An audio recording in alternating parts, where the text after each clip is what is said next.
তৃতীয় শ্রেণীর বন্ধুরা কেমন আছো সবাই? আশা করছি ভালো আছো। তোমরা দেখতে পাচ্ছ তোমাদের গণিত বইটা আমরা ধারাবাহিকভাবে অঙ্ক করতেছি। এ পর্যন্ত আমরা 41 পৃষ্ঠার 10-11 নম্বর 10 নম্বর পর্যন্ত করে ফেলেছি গতকাল পর্যন্ত। আজকে 11 নম্বর করব, 11 ও 12 নম্বর করব। ঠিক আছে? তো অঙ্কটা আগে পড়ি, তোমাদেরকে আমি বারবার বলি অঙ্ক পড়বা। ঠিক আছে?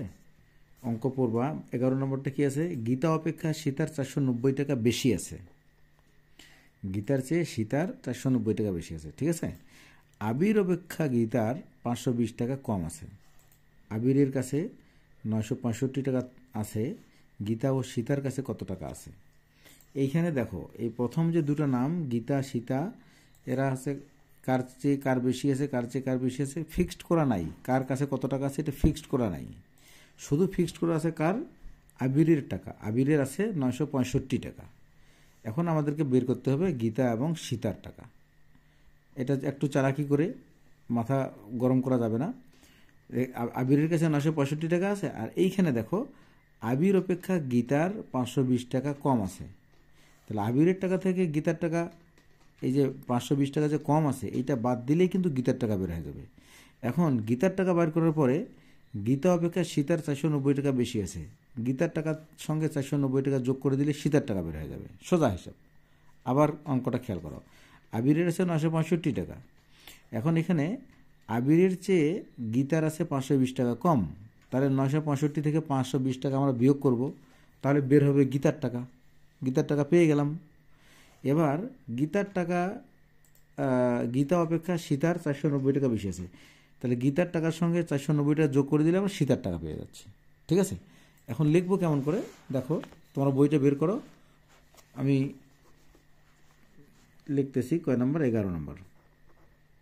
দেখো একটু 11 নম্বর, এখানে লিখবো আবিরের আছে বা আবিরের টাকা, তোমরা যেভাবে লেখো।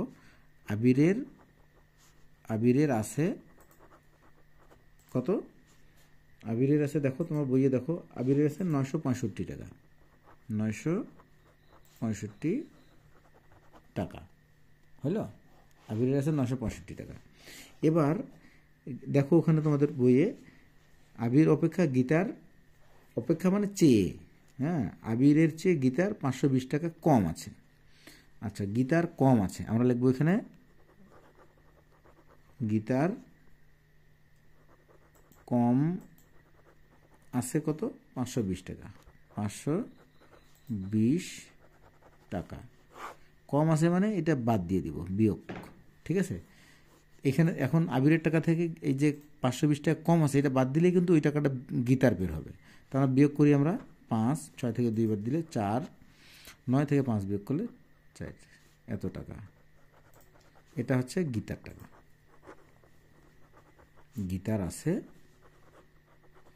445 টাকা, গীতার পেয়ে গেলাম। এবার তোমরা দেখো, তোমাদের বইটা দেখতে বলছি বারবার, গীতা অপেক্ষা সীতার 490 টাকা বেশি আছে। এইখানে আমরা লিখব গীতার আছে কত? এই যে গীতার আছে এখানে 445 টাকা।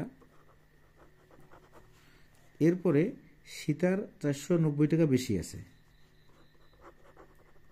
সীতার বেশি আছে কত? 490 টাকা। 490 টাকা, এটা আমরা যোগ করে দিব, এই টাকাটা বের হবে সীতার। সীতার আছে যোগ করলে বেরোচ্ছে 5, 9 আর 4 13, 3 হাতে 1, 4 4 8 রেখে 9, 935 টাকা। ঠিক আছে? এটা হচ্ছে উত্তর। উত্তর সীতার 935 টাকা